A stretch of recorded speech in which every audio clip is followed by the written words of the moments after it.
శ్రీకృష్ణదేవరాయల కళ.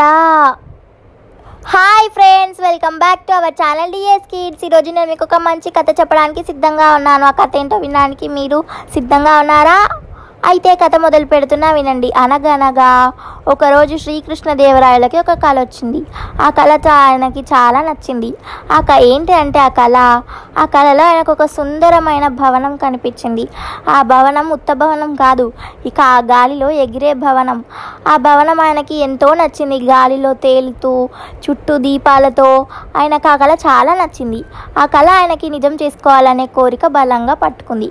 ఇంకా ఇలా ఒక రోజు గడిచిపోతుంది. మరుసటి రోజు శ్రీకృష్ణదేవరాయలు సభలో ఉన్న తన మంత్రులందరికీ తన కళ గురించి చెప్తారు. చెప్పి, ఇది మీరు ఎలాగైనా నెరవేర్చాలి, నా కళని మీరు ఎలాగైనా సాధ్యం చేయాలి, నాకు అలాంటి భవనం కావాలి అని అడుగుతారు మంత్రులని శ్రీకృష్ణదేవరాయలు. అప్పుడు మంత్రులు, ఇది చాలా అసాధ్యం మహారాజా, గాలిలో తేలే భవనం ఎలా కట్టాలి? ఇది చాలా అసాధ్యం, ఇప్పటి వరకు ఎవరు చేయలేదు, చేయలేం కూడా ఇప్పుడు అని చెప్పబోయారు. కానీ శ్రీకృష్ణదేవరాయలు మాత్రం వినలేదు. నాకు ఆ భవనం కావాలి అంతే, మీ వల్ల కాకపోతే మీరు నాకు కనిపించకండి అని అన్నారు. ఆయనకు ఆ కోరిక చాలా బలంగా ఉంది. కానీ మంత్రులు ఎంతో చెప్పా కూడా వినలేదు. కొన్ని రోజులు అయితే మహారాజా మర్చిపోతారులే ఆ కళని అని అనుకుంటారు మంత్రులు కూడా. ఇంకా ఇలా కొన్ని రోజులు గడిచిపోతాయి. కొన్ని రోజుల తర్వాత శ్రీకృష్ణదేవరాయలు మంత్రులను అడుగుతారు, ఏమైంది భవనం గురించి అని. మంత్రులు ఎంత చెప్పినా కూడా ఆయన వినరు. ఇంకా ఇది ఇలా కాదు అని తెనాలి రామకృష్ణుడు ఒక పథకం వేస్తాడు.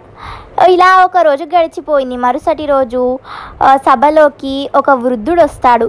ఆ వృద్ధుడు నాకు న్యాయం చేయండి మహారాజా అని మొరపెట్టుకుంటూ సభలోకి వచ్చి మహారాజుతో ఇలా అంటాడు, మహారాజా నాకు న్యాయం చేయండి, మహారాజా నాకు న్యాయం చేయండి అని అంటాడు. అప్పుడు మహారాజు, ఏమైంది పెద్ద ఆయన, నీకు ఏం అన్యాయం జరిగింది చెప్పు, నేను నీకు న్యాయం చేస్తాను అని అంటాడు. అప్పుడు ఆ ముసలాయన, నా దగ్గర 100 బంగారు నాణాలు ఉండే, అవి కొట్టేశారు మహారాజా. ఆ 100 బంగారు నాణాలు ఎవరు కొట్టేశారో కూడా నాకు తెలుసు, అతన్ని అడిగిన బంగారు నాణాలు నాకు ఇప్పించండి మహారాజా అని ఆ వృద్ధుడు మొరపెట్టుకుంటాడు. అప్పుడు మహారాజు, ఎవరు అది ఆ 100 బంగారు నాణాలు దొంగలించింది చెప్పు, భయపడకుండా చెప్పు అని మహారాజు అంటాడు. అప్పుడు ఆ వృద్ధుడు కాస్త భయపడుతూ, మీరే మహారాజా, నిన్న రాత్రి నా కలలో నా 100 బంగారు నాణాలని మీరే కొట్టేశారు, దయచేసి నాకు నా 100 బంగారు నాణాలు ఇచ్చేయండి మహారాజా అని ఆ వృద్ధుడు అంటాడు. అప్పుడు మహారాజు, ఏంటి వెటకారంగా ఉందా, కళలో జరిగిన వాటిని నిజం అనుకుంటే ఎలా, ఇది చాలా అన్యాయం అని ఆ వృద్ధుడి మీద కోపం చూపించాడు మహారాజు. ఇంకా అలా కోప్పడుతున్నప్పుడు ఆ వృద్ధుడు తన వేషంని తీసేస్తే అక్కడ ఉన్నది తెనాలి రామకృష్ణుడు. తెనాలి రామకృష్ణుడు మహారాజుతో ఇలా చెప్తాడు, మహారాజా, ఇది మీ కళ నిజం అవ్వదు అని మీకు చెప్పడానికి నేను చేసిన చిన్న ప్రయత్నం మహారాజా. మీరే చెప్పారు కదా కళలో జరిగినవి నిజం అనుకుంటే ఎలా అని, మీ కళ కూడా అలాంటిదే మహారాజా, దయచేసి అలా ఆ కళ నిజం కావాలి అనే మొండిపట్టుని వదిలేయండి మహారాజా అని తెనాలి రామకృష్ణుడు చెప్తాడు. అప్పుడు మహారాజు చాలా నవ్వుతాడు. నవ్వి, నువ్వు చాలా మంచి పని చేశావు రామా, నువ్వు నాకు మంచిగా అర్థమయ్యే పద్ధతిలో చెప్పావు అని తెనాలి రామకృష్ణుని మెచ్చుకుంటాడు మహారాజు. ఇంకా ఆ కళని కూడా వదిలేస్తాడు. చూసారా ఫ్రెండ్స్, ఈ కథలో ఉన్న నీతి ఏంటంటే, ఎప్పుడైనా ఎదుటి వ్యక్తికి కాస్త అర్థమయ్యేటట్టు చెప్పాలి. ఒకవేళ అర్థం కాకపోతే ఇలా తెనాలి రామకృష్ణుడిలాగా ఏదో ఒక పనైనా చేసి అతనికి అర్థమయ్యేటట్టు చెప్పాలి.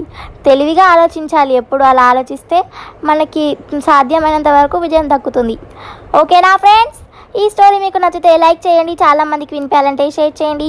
ఇంకా ఈ స్టోరీ గురించి ఏమైనా చెప్పాలంటే కింద కామెంట్ సెక్షన్లో చెప్పండి. ఇంకా మన ఛానల్ని సబ్స్క్రైబ్ చేసుకోండి. సబ్స్క్రైబ్ చేసి పక్కన ఉన్న బెల్ ఒత్తితే నేనేమైనా వీడియోస్ చేస్తే మీకు నోటిఫికేషన్స్ వస్తాయి. ఓకేనా friends? Bye, see you next week. ఇంకొక కొత్త మంచి స్టోరీతో నేను మీ ముందుకు వస్తాను. నేను మీ బుద్ధుడిని. Bye, see you next week.